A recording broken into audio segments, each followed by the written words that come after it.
referendum with that document.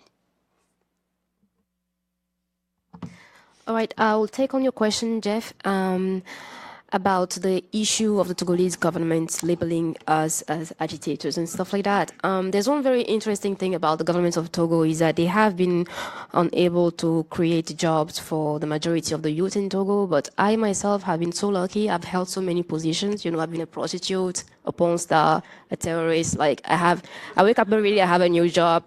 But on a more serious note, we need to understand that this government has been trying to find an alliance around them because they know that they have no legitimacy in Togo, and they understand that international partners are also becoming skeptical about them. So they were like, okay, you know, let us look at world politics. What is in trend right now? Terrorism. Americans love terrorism. So let us tell them that we have terrorism in Togo and they will give us money.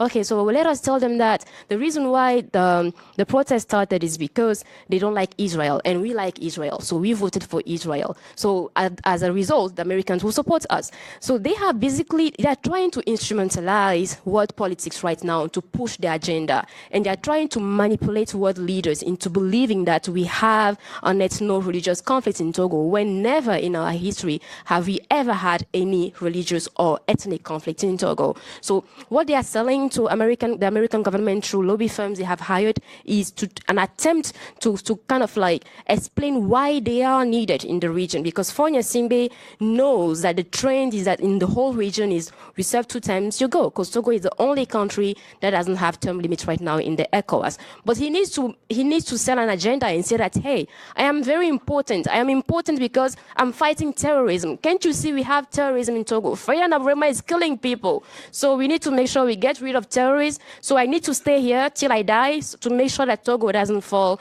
under Boko Haram or ACME or even ISIS. So that's the agenda they're trying to push. And of course, it doesn't make sense. And I have also said that Togo will not fall apart if Fonya Simbe stopped leading this country. We had countries that were led by dictators like Burkina Faso. When Compaoré left, Burkina Faso is doing fine. When Jammeh left, the Gambia is doing just fine.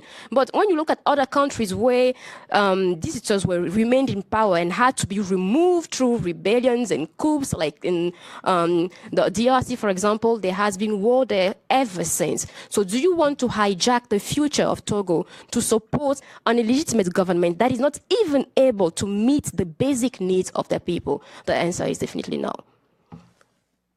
Thank you. Thank you. Some more questions from the assistants? Yes, ma'am. Go.